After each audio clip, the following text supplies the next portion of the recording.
ഇത്രയും പ്രാർത്ഥിച്ചപ്പോൾ തന്നെ ഇത്ര അനുഗ്രഹം കിട്ടുന്നുണ്ടെങ്കിൽ ആദ്യം തന്നെ പരിശുദ്ധ അമ്മയ്ക്കും തിരുക്കുമാരൻ 1000 നന്ദി. എൻ്റെ പേര് സാനിയ. ഞാൻ വരുന്നത് ആലപ്പുഴ ചുനക്കരയിൽ നിന്നാണ്. ഞാനിവിടെ ആദ്യമായിട്ട് ഉടമ്പടി എടുക്കുന്നത് 30/8/2024 ഞാൻ ഉടമ്പടി എടുക്കാനുള്ള കാരണം, ഞാൻ പഠിക്കുന്നത് ബാംഗ്ലൂരാണ്, നേഴ്സിംഗാണ് പഠിക്കുന്നത്. ഞാൻ അവിടെ പഠിക്കുന്നതിൻ്റെ കൂട്ടത്തിൽ തന്നെ എനിക്കിവിടെ ഡ്യൂട്ടി ഉണ്ട്. ആ ഫസ്റ്റ് ഇയറിൽ ഡ്യൂട്ടിക്ക് കയറിയ സമയത്ത് ഈ ഏപ്രിൽ 4-ാം തീയതി ഡ്രസ്സ് വാഷ് ചെയ്തത് എടുക്കാൻ പോയപ്പോഴാണ് എനിക്ക് ആക്സിഡൻറ്റ് ഉണ്ടാകുന്നത്. 4-ാം നിലയിൽ നിന്ന് ഞാൻ കാല് തന്നെ താഴേക്ക് വീഴുമായിരുന്നു. അതേ തുടർന്ന് അവിടുത്തെ ഹോസ്പിറ്റലിൽ അവിടെ എന്നെ കാണിച്ചപ്പോൾ എനിക്ക് 3 സർജറി വേണമെന്ന് പറഞ്ഞു. മാക്സിമം പോയ ഒരു 6 മാസമെങ്കിലും ഞാൻ അനങ്ങാതെ അവിടെ തന്നെ കിടക്കേണ്ടി വരുമെന്ന് എന്നോട് പറഞ്ഞു. ഒന്നര ദിവസത്തേക്ക് 65,000 രൂപ അവിടെ നിന്ന് പറഞ്ഞപ്പോൾ അത് ഞങ്ങളുടെ കൊടുക്കാനുള്ള കെൽപ്പ് ഞങ്ങളുടെ ഇല്ല. സാമ്പത്തികമായിട്ട് ഭയങ്കര ബുദ്ധിമുട്ടുള്ള കുടുംബമായിരുന്നു ഞങ്ങളുടേത്. അതുകൊണ്ട് തന്നെയും കടമൊക്കെ മേടിച്ചിട്ട് ആ 60,000 രൂപ അവിടെ നിന്ന് കൊടുത്തുകൊണ്ട് എൻ്റെ അമ്മ നാട്ടിൽ നിന്ന് ഒരു ആംബുലൻസ് വിളിച്ച് അടുത്തുള്ള ഒരു ചേട്ടനെയും വിളിച്ചുകൊണ്ടാണ് എന്നെ ബാംഗ്ലൂരിൽ നിന്ന് കോട്ടയം മെഡിക്കൽ ഹോസ്പിറ്റലിലോട്ട് കൊണ്ടുവരുന്നത്.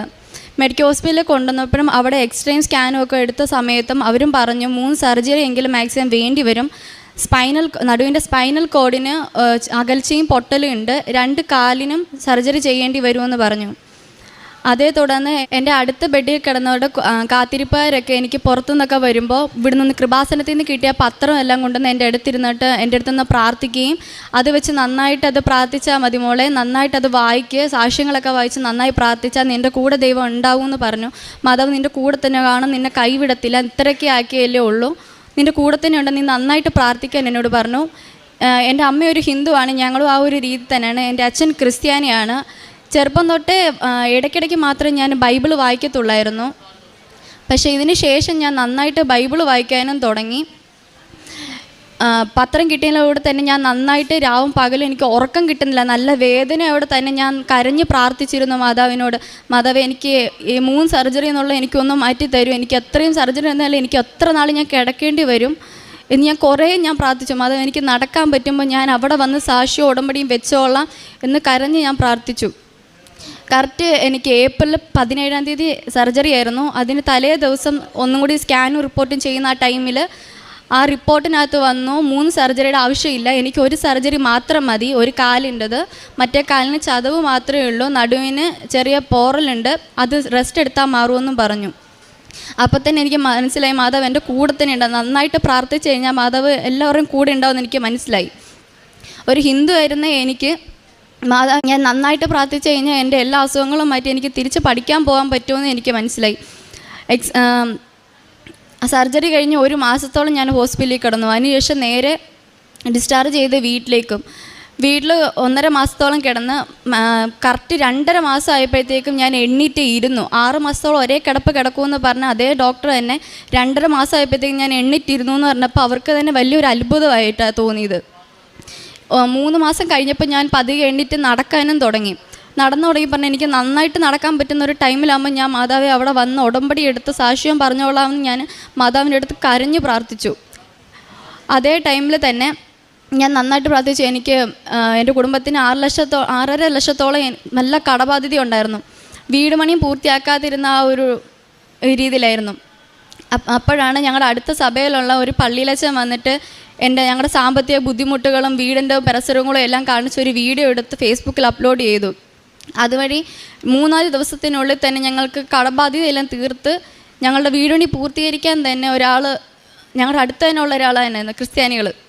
അവർ വന്ന് ഞങ്ങളുടെ വീട് പണി എത്രയും പെട്ടെന്ന് പൂർത്തീകരിച്ച് തരാം, ഒരു കുഴപ്പവും ഇല്ല, മോളുടെ അസുഖങ്ങളെല്ലാം മാറി നന്നായിട്ട് പഠിക്കാനുള്ള വക ഉണ്ടാക്കാതെന്നൊക്കെ പറഞ്ഞുകൊണ്ട് ഞങ്ങളുടെ കൂടെ തന്നെ നിന്ന് ഞങ്ങളെ സപ്പോർട്ട് ചെയ്തു.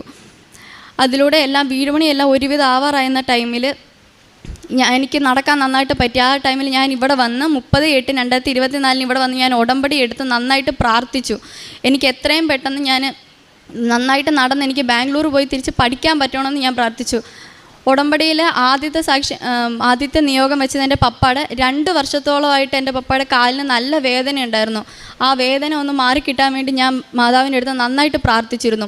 ഇവിടുന്ന് കിട്ടിയ തൈലവും ഉപ്പും എല്ലാം ഞാൻ നന്നായി പ്രാർത്ഥിച്ച് നന്നായിട്ട് പ്രാർത്ഥിച്ച് പപ്പാടെ കാലിൽ കുരിശ് വരച്ച് കൊടുത്തിരുന്നു. 2 വർഷത്തോളമായിട്ട് മാറാണ്ടിരുന്ന പപ്പാടെ മുട്ടുവേദന 2 ആഴ്ച കൊണ്ട് പപ്പാടെ കാല് സുഖമായിട്ട് പപ്പ നടക്കാനൊക്കെ തുടങ്ങി. അതിലൂടെ പപ്പ നന്നായിട്ട് വെള്ളം അടിക്കുന്ന ഒരു ഇതായിരുന്നു, നന്നായിട്ട് കള്ളു കുടിക്കുമായിരുന്നു. ഉപ്പ് നന്നായിട്ട് പ്രാർത്ഥിച്ച് കഴിക്കുന്ന ഭക്ഷണത്തിലൊക്കെ ഇട്ട് നന്നായിട്ട് കഴിക്കാൻ പറഞ്ഞു ഞാൻ. അതിലൂടെയും പപ്പ 1 മാസത്തിനുള്ളിൽ വെള്ളവടി എല്ലാം നിർത്തി. പപ്പ ജോലിയൊന്നും ഇല്ലാതെ വീട്ടിൽ ഇരിക്കുമായിരുന്നു. അതിനുശേഷം 1 മാസത്തിന് ശേഷം പപ്പയ്ക്ക് ചെന്നൈയിലൊരു ജോലി കിട്ടുകയും അവിടേക്ക് പോവുകയും ചെയ്തു. വീട് പണി ആ സമയത്തോടും പൂർത്തീകരിച്ച് അവിടുന്ന് ഞങ്ങൾക്കിപ്പോൾ പെരവാസത്തിൽ കഴിഞ്ഞ് ഞങ്ങൾ വീട്ടിൽ താമസവും തുടങ്ങി. അതിലൂടെ എനിക്ക് ജോസഫ് അച്ഛൻ്റെ ഒരു പ്രാർത്ഥന ഉണ്ടായിരുന്നു. അതിൽ ജോസഫ് അച്ഛൻ പറയുകയുണ്ടായിരുന്നു ഒരു സാക്ഷ്യം വയ്ക്കൽ. ആ സാക്ഷ്യത്തിൽ ആ കുട്ടിയുടെ ബർത്ത്ഡേ അന്ന് ആ കുട്ടി വെച്ചിരുന്ന നിയോഗങ്ങൾ സഫലമായി എന്നാണ് ഞാനത് കേട്ടത്. അപ്പോൾ ഞാനും ഇങ്ങനെ വിചാരിച്ചു എൻ്റെ ബർത്ത്ഡേയും വരാൻ പോകുന്നു, അപ്പോൾ ഞാൻ വെച്ച നിയോഗങ്ങൾ എനിക്ക് അന്ന് സാധിച്ചു കിട്ടുമല്ലോ എന്ന് ഞാനിങ്ങനെ ചിന്തിച്ചിരുന്നു. കറക്റ്റ് എൻ്റെ ബർത്ത്ഡേ ഒക്ടോബർ 23 അത് കഴിഞ്ഞ് 2 ദിവസത്തിനുള്ളിൽ എൻ്റെ ചേച്ചി എന്നോട് വിളിച്ച് പറഞ്ഞു, നിനക്ക് നടക്കാനൊക്കെ ഒക്കുമല്ലോ, കുഴപ്പമൊന്നുമില്ലല്ലോ, അങ്ങനെയാണെന്നുണ്ടെങ്കിൽ നീ ബാംഗ്ലൂർക്ക് വാ. പ്രിൻസിപ്പൾ പറഞ്ഞു നടക്കാനൊക്കെ പറ്റും, ഇരിക്കാനൊക്കെ പറ്റുമെന്നുണ്ടെങ്കിൽ എക്സാം എഴുതാൻ മോള് വാ എന്ന് പറഞ്ഞുകൊണ്ട് എന്നെ വിളിച്ച് പറഞ്ഞു. അന്നേരം തന്നെ ഞാൻ ഫോൺ അങ്ങോട്ട് മാറ്റി വെച്ചിട്ട് പെട്ടെന്ന് തന്നെ മാതാവിൻ്റെ അടുത്ത് പോയിട്ട് കരഞ്ഞ് പ്രാർത്ഥിച്ചു. 1000 നന്ദി ഞാൻ പറഞ്ഞു മാതാവിൻ്റെ അടുത്ത്. അത്രത്തോളം അനുഗ്രഹം എനിക്ക് തന്നു മാതാവിന് 1000 നന്ദിയുണ്ട്. ഇവിടുന്ന് തന്ന പത്രങ്ങളെല്ലാം ഞാൻ നന്നായിട്ട് പ്രാർത്ഥിച്ച് ഇവിടുന്ന് തന്ന തൈലങ്ങൾ ഞാൻ നന്നായിട്ട് പ്രാർത്ഥിച്ച് അത് കുരിശ് വരച്ച് ഉപ്പ് ഇട്ട് ഞാൻ അമ്മയിൽ കൊടുത്തു വിട്ടു. എനിക്ക് പോകാൻ പറ്റാത്തൊരു സിറ്റുവേഷനിലായിരുന്നു. അതുകൊണ്ട് തന്നെ ഇവിടുത്തെ ആലപ്പുഴ വണ്ടാനം ഹോസ്പിറ്റലിൽ എൻ്റെ അമ്മ കൊണ്ടുവന്ന് കൊടുക്കുകയും ചെയ്തു. ആ പത്രം എൻ്റെ കാര്യങ്ങളെല്ലാം പറഞ്ഞിട്ട് തന്നെ അമ്മ ആ പത്രം എല്ലാവർക്കും കൊടുത്തു.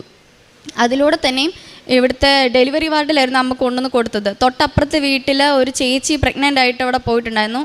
ഡെലിവറി കഴിഞ്ഞ് 1 മാസത്തോളം ആ കുഞ്ഞ് ICUയിൽ കിടന്നു, ആരോഗ്യ പ്രശ്നങ്ങളൊക്കെ ആയിട്ട്. അമ്മ ആ പത്രം കൊണ്ടുവന്ന് ആ ചേച്ചിയുടെ കയ്യിൽ കൊടുത്തിട്ട് നന്നായിട്ട് പ്രാർത്ഥിക്കുമ്പോൾ ദൈവം നിൻ്റെ കൂടെ ഉണ്ടാവും എന്ന് അമ്മ പറഞ്ഞ് 3-ാം ദിവസം അവർ വിളിച്ചു പറഞ്ഞു അതെല്ലാം കുഴപ്പമില്ല, ഡിസ്ചാർജ് ആക്കി ഞങ്ങൾ വീട്ടിൽ വന്നു എന്ന്. അത്രയ്ക്കും നല്ല അനുഗ്രഹമാണ് മാതാവ് ഞങ്ങൾക്ക് തന്നിട്ടുള്ളത്. അത് പോരാഞ്ഞിട്ട് കാരുണ്യ പ്രവർത്തനങ്ങളായിട്ട് ഞാൻ അടുത്തുള്ള എൻ്റെ ബർത്ത്ഡേയിൽ അന്ന് തന്നെ ഞാൻ അടുത്തുള്ള ഒരു സ്നേഹ വീട്, അവിടെ വാർദ്ധക്യമായിരുന്ന അച്ഛനമ്മമാരൊക്കെ താമസിക്കുന്ന ഒരു സ്ഥലമാണ്, അവിടെ പോയിട്ട് ഫുഡ് കൊടുക്കുകയും അവിടെ വെച്ച് തന്നെ കേക്ക് മുറിച്ച് അവരുടെ എല്ലാവരുടെയും കൂടെ സന്തോഷകരമായിട്ടിരിക്കുകയും ചെയ്തു. അതുകൂടാതെ തന്നെ എൻ്റെ അമ്മയുടെ അടുത്തുള്ള വീട്ടിലൊക്കെ അവിടുത്തെ വീട് പണി നടന്നുകൊണ്ടിരിക്കുക. അപ്പോൾ 2 പേർക്ക് ധനസഹായങ്ങളും എൻ്റെ അമ്മ കൊടുക്കുകയുണ്ടായി. അതെല്ലാം തന്നത് മാതാവാണ്. മാതാവിനും തിരുക്കുമാരനും 1000 നന്ദിയുണ്ട്. അതുപോലെ തന്നെ ഉടമ്പടി എടുക്കുന്നതിന് മുന്നേ ഞാൻ നന്നായിട്ട് പ്രാർത്ഥിച്ചു വന്നു. പക്ഷേ ബൈബിളും അന്നൊന്നും എൻ്റെ കയ്യിലില്ലായിരുന്നു. ബൈബിളൊക്കെ വീട്ടിലായിരുന്ന ടൈമിൽ എനിക്ക് പ്രാർത്ഥിക്കാനൊന്നും അത്ര ഇത് പറ്റിയിട്ടുണ്ടായിരുന്നില്ല. പക്ഷേ ഉടമ്പടി എടുത്തതിന് ശേഷം നന്നായിട്ട് ഞാൻ ബൈബിൾ വായിക്കുകയും നന്നായിട്ട് പ്രാർത്ഥിക്കുകയും ചെയ്യുമായിരുന്നു. അത്രത്തോളം ദൈവത്തിനോട് അടുക്കുകയും ഞാൻ ചെയ്തിട്ടുണ്ടായിരുന്നു.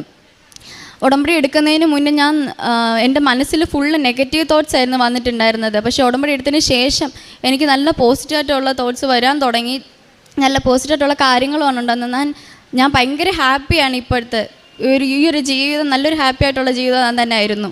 അതിന് മുമ്പ് ഞാൻ ഭയങ്കര ദുഃഖിച്ചിട്ടുണ്ടായിരുന്നു. ഓരോ കാര്യങ്ങളും വരുമ്പോഴും എനിക്ക് ഭയങ്കര വിഷമമായിട്ടുള്ള കാര്യങ്ങളായിരുന്നു എൻ്റെ ജീവിതത്തിൽ ഉണ്ടായിക്കൊണ്ടിരുന്നത്. പക്ഷെ അതിനുശേഷം ഇപ്പം എൻ്റെ ജീവിതത്തിൽ ഉണ്ടാകുന്ന എല്ലാം എനിക്ക് സന്തോഷകരമായ കാര്യങ്ങൾ, നല്ല കാര്യങ്ങളുമായിരുന്നു. പുറപ്പാടിൻ്റെ പുസ്തകം 33:14 കർത്താവ് പറഞ്ഞു, ഞാൻ തന്നെ നിന്നോട് കൂടെ വരികയും നിനക്ക് ആശ്വാസം നൽകുകയും ചെയ്യും.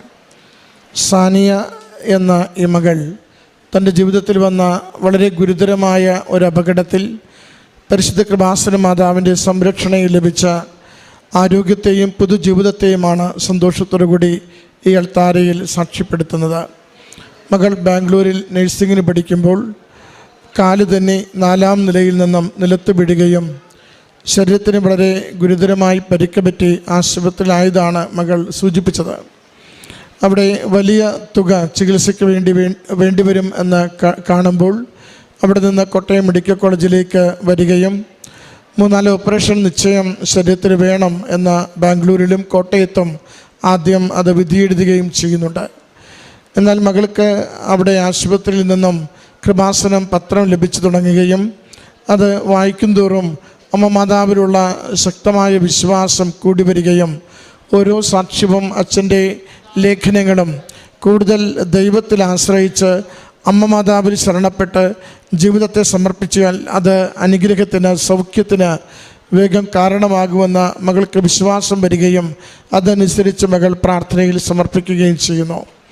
മകൾ ആ നാളുകളിൽ ആദ്യം പ്രാർത്ഥിച്ചിരുന്നത് ഒരു ഓപ്പറേഷൻ കൊണ്ട് കാര്യങ്ങളൊക്കെ ശരിയാകും വിധം എല്ലാം ഒന്ന് ക്രമപ്പെടുത്തി തരുവാനായിരുന്നു. ഓപ്പറേഷന് വേണ്ടി ആ വിധേയാവുന്ന ദിവസങ്ങളിൽ ഡോക്ടർമാരുടെ റീചെക്കപ്പിൽ 3 ഓപ്പറേഷൻ വേണ്ടെന്നും ഒറ്റ ഓപ്പറേഷൻ മതിയെന്നും പറഞ്ഞ് മകൾക്കത് അനുകൂലമാക്കി കൊടുക്കുന്നു. 6-7 മാസമെങ്കിലും കട്ടിലിൽ ഒരേ പിടി കിടക്കേണ്ടി വരുമെന്ന പ്രശ്നമായിരുന്നു ഡോക്ടർമാർ ആദ്യം തന്നെ സൂചിപ്പിച്ചിരുന്നത്. നട്ടലിന് പരിക്കുണ്ട്, കാലുകൾക്ക് കണങ്കാലുകൾക്ക് പരിക്കുണ്ട്, ശരീരത്തിൽ മറ്റു പല ഭാഗങ്ങളിലും പരിക്കുണ്ട്. അതുകൊണ്ട് കാലുകുത്തി നടക്കുവാൻ സമയമെടുക്കുമെന്ന് ഡോക്ടർമാർ സൂചിപ്പിച്ചിരുന്നു. എന്നാൽ മകൾ പറയുന്നുണ്ട്, അമ്മ മാതാവിൽ മാത്രം ആശ്രയിച്ച് എന്ന് കാലുകുത്തി നടക്കുവാൻ ഞാൻ ആരംഭിക്കുമോ അടുത്ത ദിവസം അമ്മയുടെ സന്നിധിയിൽ വന്ന് ഉടമ്പടി എടുക്കുമെന്ന് ആ കട്ടിലിൽ കിടന്നുകൊണ്ട് വാക്ക് കൊടുക്കുമ്പോൾ 1-2 മാസം കൊണ്ട് മകളുടെ പൂർണ്ണമായ സൗഖ്യത്തിലേക്ക്, കാലുകുത്തി നടക്കുവാൻ പറ്റുന്ന വിധത്തിലുള്ള ആരോഗ്യത്തിലേക്ക് മകളെ മാറ്റുന്നതാണ് സാക്ഷ്യപ്പെടുത്തിയത്. ഡോക്ടർമാർക്ക് പോലും അത്ര വേഗത്തിലുള്ള സൗഖ്യം പ്രതീക്ഷിതമല്ലായിരുന്നു, അത്ഭുതമായിരുന്നു.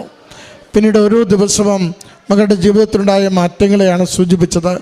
അമ്മ മാതാവിൻ്റെ തിരുനടയിലെത്തി ഉടമ്പടിയെടുത്ത് ഉടമ്പടി തൈലം പൂശിയും ഉടമ്പടി ഉപ്പ് ഉള്ളിൽ കഴിച്ചുകൊണ്ടും പ്രാർത്ഥനയിൽ മുന്നേറുമ്പോൾ വളരെ വേഗത്തിൽ സാധാരണ പോലെ ജീവിതത്തിലേക്ക് മടങ്ങി വരുവാൻ, കൈകാലുകളുടെ വേദന മാറി, നടുവിൻ്റെ വേദന മാറി, സൗഖ്യപ്പെട്ടുകൊണ്ട് ജീവിതത്തിൽ മുന്നോട്ട് വരുവാൻ മകൾക്ക് വളരെ ചുരുങ്ങിയ നാളുകൾ കൊണ്ട് സാധിച്ചതിനെയാണ് സാക്ഷ്യപ്പെടുത്തിയത്. അതോടൊപ്പം തന്നെ കുടുംബത്തിൻ്റെ സാഹചര്യങ്ങളെ മകൾ നമ്മുടെ മുമ്പിൽ പങ്കുവച്ചു.